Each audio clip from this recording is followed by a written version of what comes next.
When Evil Lurks. Wow. So When Evil Lurks is I think Argentinian. I think this movie is out of Argentina, but Argentinian horror film, dealing with possession. Question. It's so hard to like put that on the movie to say but it is. I guess technically it is a possession movie. But this movie really is about a resident of a small town discover that a demon is about to be born among them, and they try to escape or kind of get rid of the evil before it's born.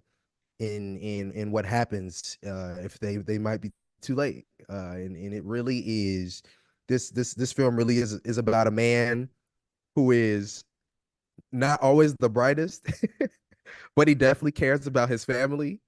And he definitely is looking for the best way out of this situation. And I absolutely love this movie. I'm not gonna lie to you. This is one of like the darkest. Anything can happen. There are no rails on the highway kind of movies. I think it's very sadistic, it's evil, and sad, to be honest. It's a very sad film. Nobody is safe in this movie. From the first 10 minutes, I was like, oh, we're Game of Thrones in this. Nobody is safe at all.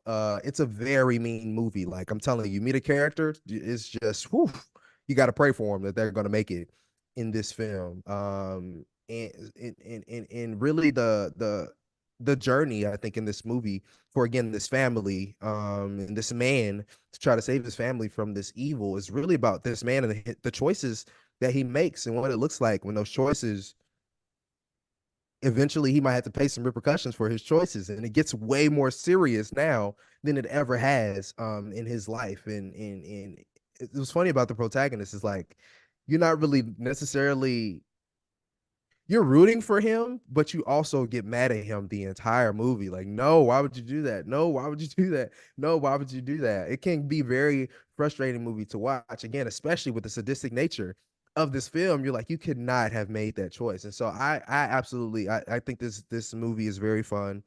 I think it's so dark though, and it can be a hard watch, but I think it's a great horror film. And I think it they build a world of possession. I know that sounds different, or that sounds weird, but usually possession movies, you know what it's about when you hear about it, right? Somebody can say, "Oh, this movie has demons and it's about possession." You're like, "Oh, I know exactly what that movie is." But When Evil Lurks isn't that.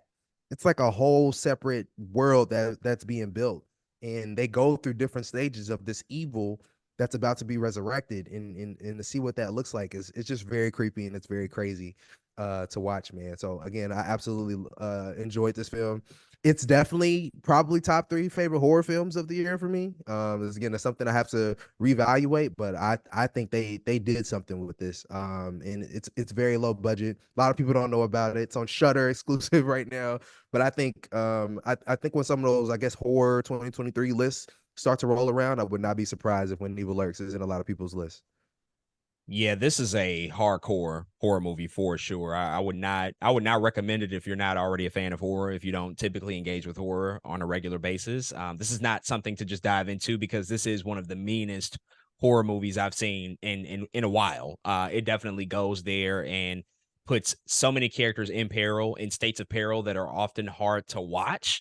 Mm-hmm. Very graphic nature to it, but a really, really cool concept, I will say, from a supernatural perspective. And what I liked about it the most is the fact that there is this superstitious, almost religious thing that people are holding on to that kind of looms large over the events preceding. Because when you're talking about possession, I mean, that naturally ties in with religion and the devil and Mm-hmm. faith and all of that stuff. And that's certainly imbued within the story. And I really liked how many of the characters in the film kind of go back to that and reference those things and often outline the rules very early on. And as you said, you get to Mm-hmm. see these people directly go against them, and you're like, why the fuck would you do that? We just literally established We what you're just talked not about supposed it. to do. So there are a lot of really, really shocking things that happen over the course of this movie. I mean, pretty much in every major set piece, it ends with something that you just don't see coming.